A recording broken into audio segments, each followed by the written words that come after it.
Hey guys, it's me again, Lorenzo, and this is episode 2 of Velosa Reviews.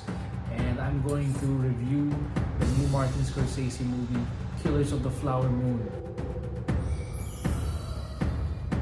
So, when I heard that Scorsese and DiCaprio would team up again for another film, and it would be the sixth collaboration of DiCaprio and Scorsese again, one thing just pops in my mind, and that is Oscars, awards season, Golden Globes, etc. All the awards.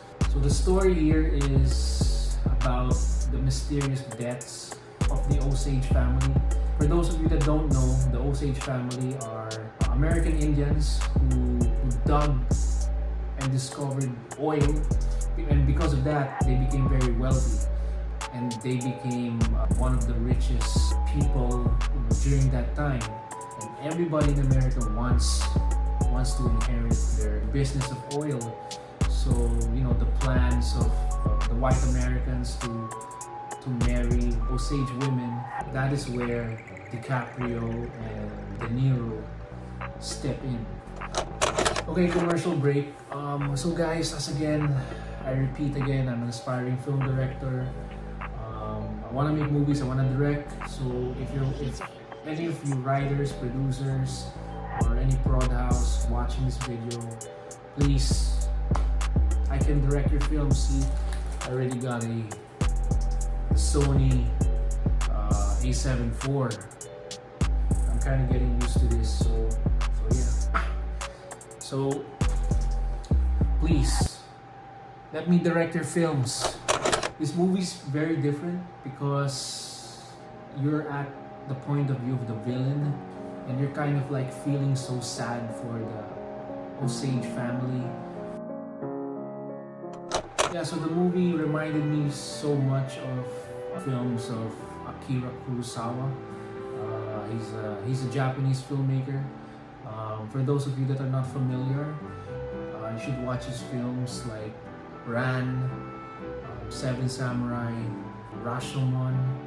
Those films. If you watch those three films, you're going to see some similarities in this film. This film is very much closer to Scorsese's Silence way back in 2016. But when you add DiCaprio and De Niro into the picture, it's kind of like if Silence and Wolf of Wall Street had a baby, and that's Killers of the Flower Moon. I just love the way Scorsese narrated this story. It wasn't boring at all.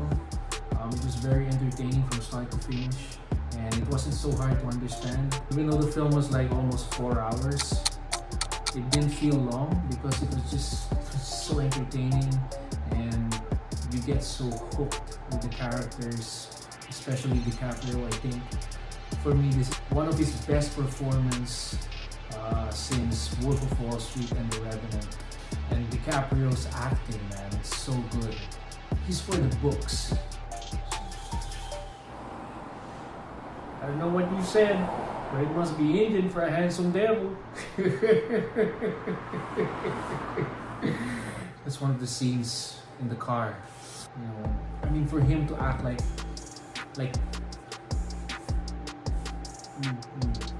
that the entire time, it's so good. He's the best. I just love Scorsese, the way he directs his films. It's so unique. It's so Scorsese. You watch his films like Goodfellas, Mean Streets, Taxi Driver, Casino, The Departed, Wolf of Wall Street, Silence, After Hours. He's what you call an auteur. He's an artist. He's like the Caravaggio of cinema, the Rembrandt of directing. Okay, Martin Scorsese, if you watch this video, I love you. You're the best. I'm your biggest fan. I watch all your films. It would be an honor, sir, if one day, probably in the next few years, that I can observe and watch you direct your films and see your masterful work. It would be such a huge honor, sir. I hope that time will come. Scorsese, Thank you for entertaining us. So yeah, so to sum it all up, the film is perfect. So yeah, I would actually give this film a 10 out of 10. It was really that good. So yeah, go watch it. It's worth your time. It's worth your money. It's very educational. You'll learn stuff. Highly recommended. You won't get bored. It's incredibly entertaining, even though it's all dialogue, mostly dialogue. It's very entertaining. Go watch it.